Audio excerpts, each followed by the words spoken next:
Socrates' idea of democracy, totally history. The ancient Greek philosopher Socrates hated democracy. He knew its dangers and spoke against them. To him, a ruler must not be chosen because of his popularity, but a ruler should be chosen because he possesses the necessary skills to lead a state, just as a doctor possesses the necessary skills to manage the well-being of a person, or how an architect possesses special skills to design a durable structure. Socrates believed that it was not logical for everyone to have a chance at governing the state. It saddened him to think that democracy allows the people to rule even though people do not possess the necessary skills to do so. He concluded that democracy is absurd. Socrates claimed that the best form of government is one that is ruled by a leader who possesses virtue, knowledge, and understanding of the state. Socrates then admired the Spartan monarchy, describing it as well-governed. Socrates' time, Athenian democracy was a source of pride to its citizens. The statesman Pericles, who helped advance democracy in Athens, proudly said that their political constitution was original and not copied from anywhere else. It was a rule for the majority of citizens, and not for the few. As a result, Athenian democracy does not forbid anyone to begin a political career. Even if you belong to a lower social status, democracy will grant you a chance to hold a public position.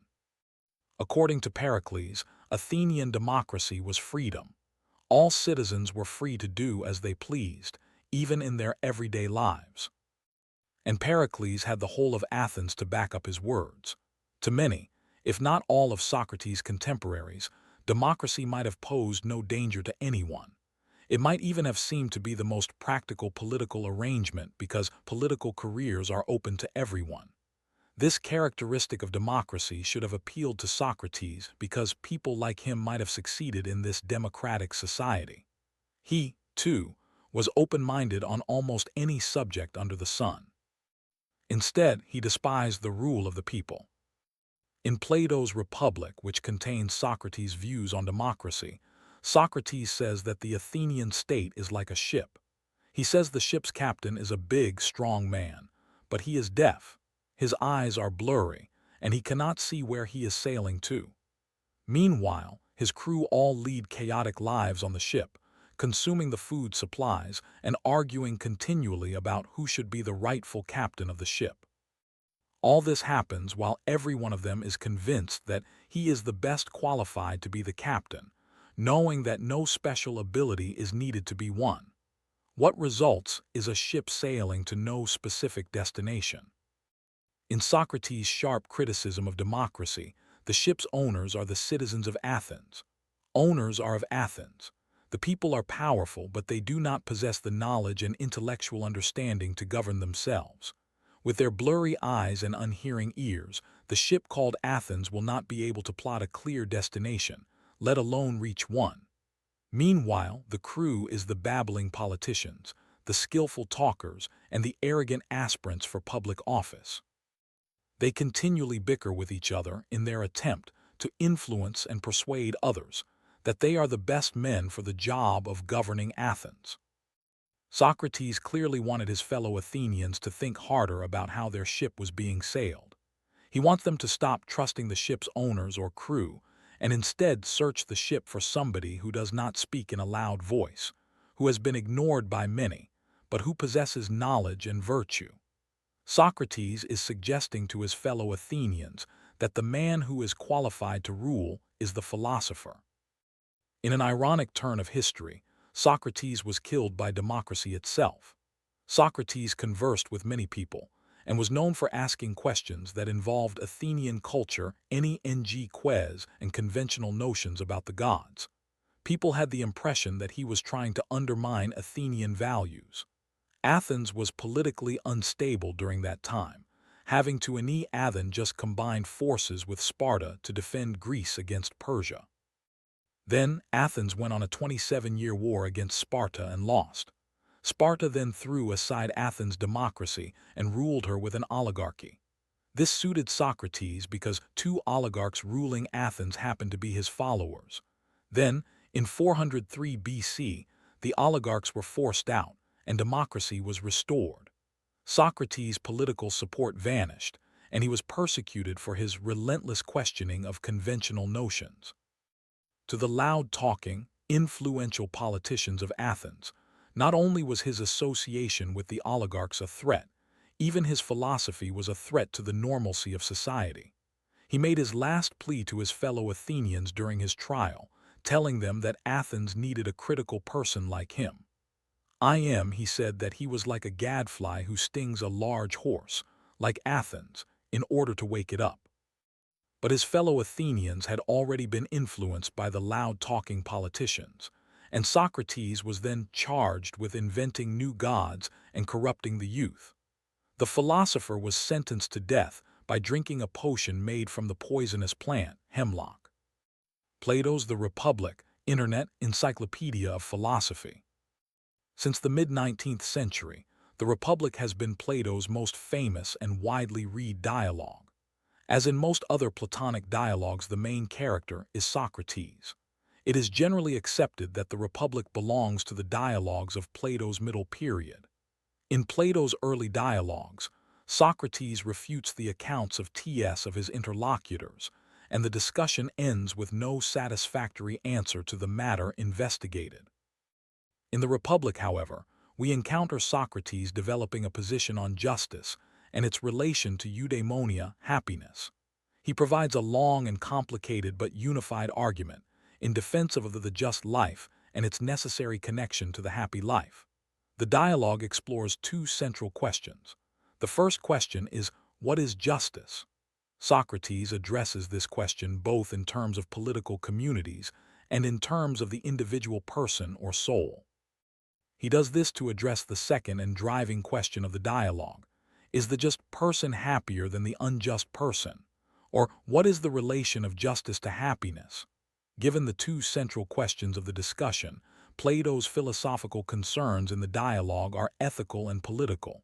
In order to address these two questions, Socrates and his interlocutors construct a just city in speech, the Callipolis. They do this in order to explain what justice is, and then they proceed to illustrate justice by analogy in the human soul.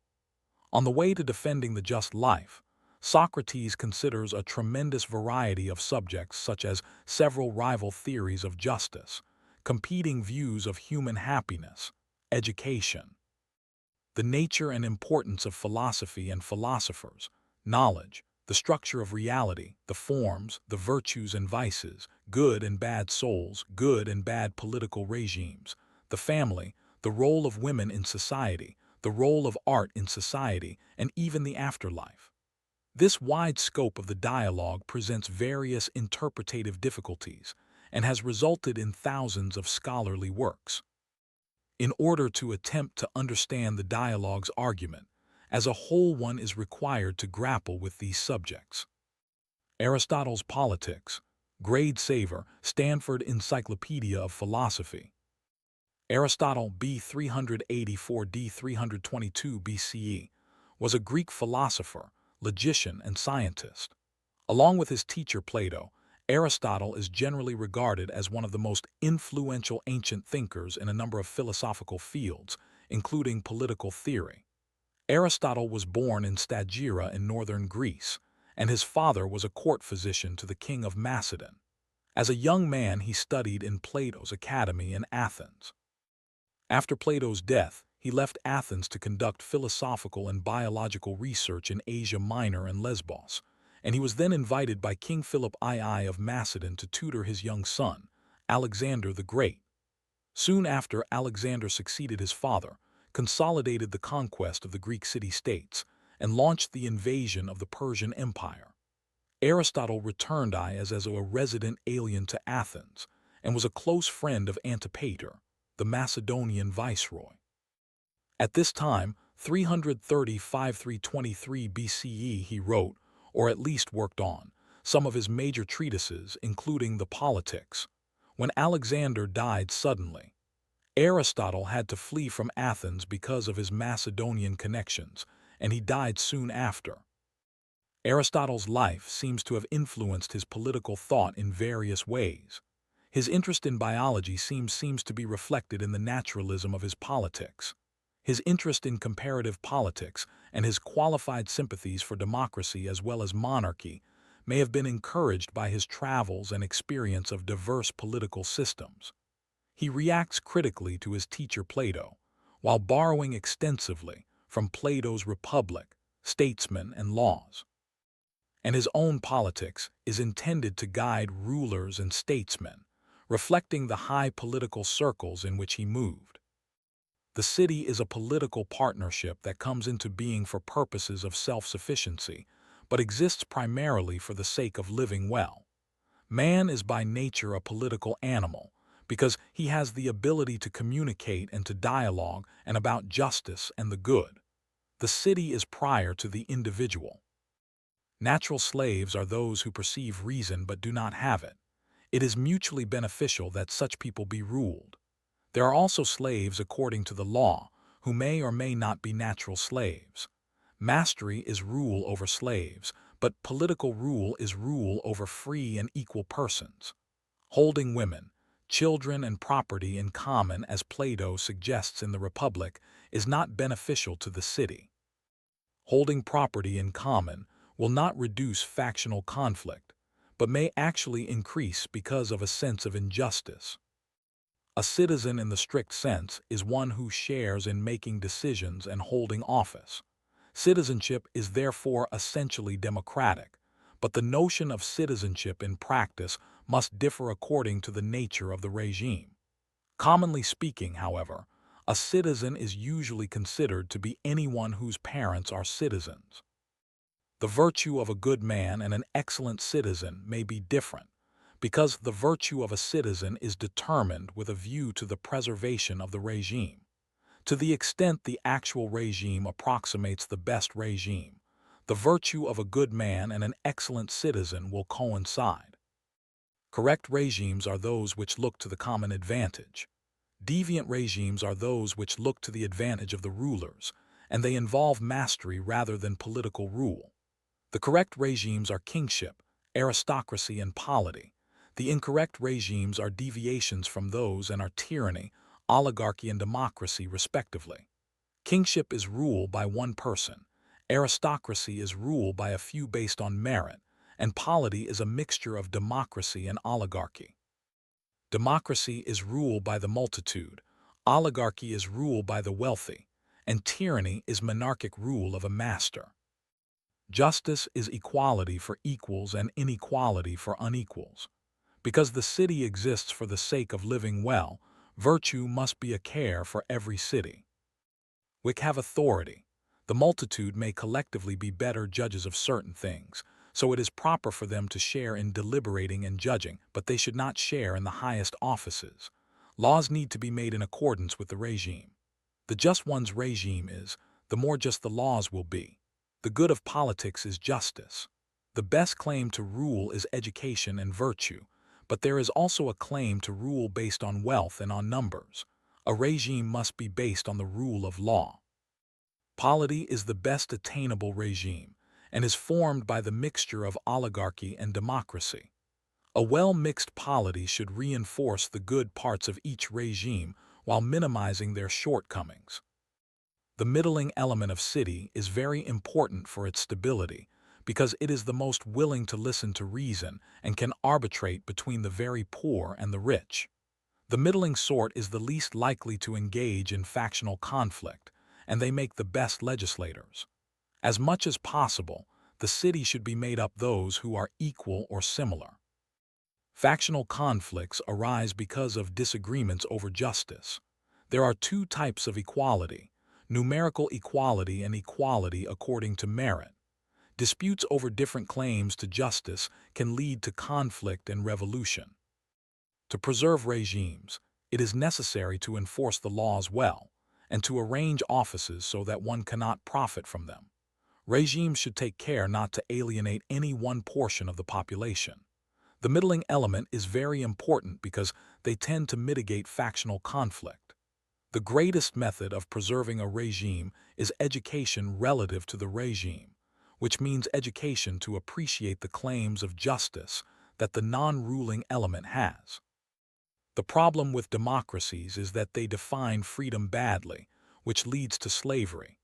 The defining principle of democracy is to claim justice as equality based on numbers rather than merit. Citizens in democracies rule and are ruled in turn. The best regime corresponds to the best way of life for a human being. Since the best way of life is living nobly and according to virtue, the best regime is the one which promotes this life. The best city needs to be a partnership of similar persons, and rule needs to be based on education and virtue. However, the city needs farmers and laborers to provide sustenance and the material necessities of life. Farmers and laborers do not have the leisure to be well educated and live nobly. Rulers need to come from the leisured classes. The citizens will be exclusively the ruling class, which will rule and be ruled in turn, such that the young will be soldiers and the old will rule. All the laboring classes will be slaves. Education should be common for all citizens and habituate the children to virtue. Education should consist of letters, gymnastics, music, and drawing. Music is important because it is a noble means of using leisure time, and through its harmony it makes the student appreciate the harmony of the soul in which reason rules the spirit and the appetites.